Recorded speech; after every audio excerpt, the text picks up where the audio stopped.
बहुत घने जंगल में जिंदगी चल रही थी। हवा गर्म थी, धूप पेड़ों के पत्तों से झांक रही थी। हल्की हवा पेड़ों को हिला रही थी। जंगल के राज्य की फुसफुसाहट। ये था जंगल का दिल, जिंदगी और छुपे हुए अजूबों का ठिकाना। जिंदा होने की खुशी।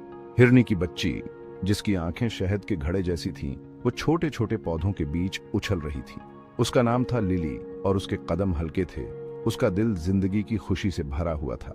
वो मीठे बेरीज खा रही थी। उसके कान जंगल की आवाजों से हिल रहे थे। दिन हफ्तों में बदल गए। राजा और लिली दोनों को एक ही पानी वाले जगह पर आना हुआ। पहले तो लिली उस धारीदार शिकारी से डरती थी।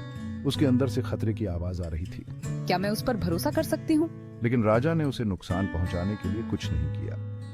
वो उसे अपनी अंबर जैसी आंखों में एक नरम सी उत्सुकता से देखता था। वो उसी जगह, उसी हवा, उसी पानी को बांटने में खुश लग रहा था। धीरे धीरे लिली का डर कम होने लगा। एक दिन जंगल में बहुत तेज तूफान आया। हवा जोर से चल रही थी और पेड़ खतरनाक तरीके से हिल रहे थे। लिली अपने झुंड से अलग हो गई, डरी हुई और अकेली।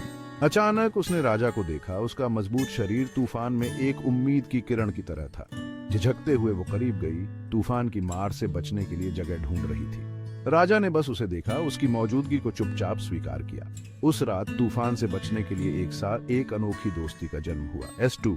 जंगल में जिंदगी हमेशा शांत नहीं थी। खतरा सायों में छिपा रहता था। एक दिन कुछ शिकारी उनके घर में घुस आए। उनकी आंखें लालच से भरी थी, उनके दिल ठंडे और बेरहम थे। ये क्या है? लिली खतरे से अनजान उनके कैंप के पास चली गई। जंगल की जानी पहचानी आवाजों से उसके होश उड़ गए थे। इससे पहले कि वो कुछ समझ पाती, एक जाल निकला और उसके नाजुक पैरों में फंस गया। वो बेकार में छूटने की कोशिश कर रही थी। उसका दिल डर के मारे जोर जोर से धड़क रहा था।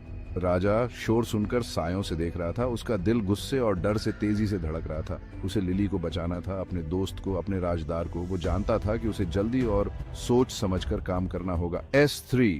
जैसे ही शिकारी अपने कैदी को ले जाने के लिए तैयार हुए, राजा ने अपनी चाल चली। एक दहाड़ के साथ जिसने धरती को हिला दिया, वो कैंप में घुस गया, जिससे शिकारी डर के मारे इधर उधर भाग गए। हालांकि उसकी आंखें लिली पर टिकी हुई थीं, उसकी चिंता उसकी आंखों में साफ दिख रही थी। उसने उसे धीरे से धकेला, उसके शक्तिशाली जबड़े सावधानी से उसकी नाजुक त्वचा से बचते हुए, जैसे ही वो उसे जाल से मुक्त करने के लिए काम कर रहा था। आखिरकार जाल टूट गया और मैं आजाद हो गई। मैं राजा के बगल में लिपट गई। मेरी आंखें कृतज्ञता और राहत से भर गईं। साथ में वे जंगल में वापस चले गए, शिकारियों को अपनी मूर्खता पर विचार करने के लिए छोड़ दिया। जंगल ने कई असामान्य नजारे देखे थे, लेकिन राजा और लिली के बीच के बंधन से ज्यादा दिल को छू लेने वाला कोई नहीं था। उनकी दोस्ती आपसी सम्मान और विश्वास में बनी ने प्रकृति के नियमों को चुनौती दी। उन्होंने दिखाया कि सबसे अलग जीव भी एक समान आधार खोज सकते हैं। दोस्ती सबसे अप्रत्याशित जगहों पर खिल सकती है। उनकी कहानी समझ और सहानुभूति की शक्ति का प्रमाण थी। जैसे ही जंगल में सूरज डूबा, जंगल के फर्श पर लंबी परछाई पड़ रही थी। राजा और लिली साथ साथ चल रहे थे। वे आशा के प्रतीक थे। एक याद दिलाते थे कि शिकारियों और शिकार की दुनिया में भी दया और करुणा की जीत हो सकती है। जंगल ने अपनी सांसें रोक रखी थीं, दोस्ती के उनके खामोश वादे को सुनकर। एक ऐसा वादा जो समय जितना पुराना था, एक वादा जो पेड़ों से गूंज रहा था, सुनने वालों को याद दिला रहा था कि सबसे बड़ी ताकत दिल से आती है।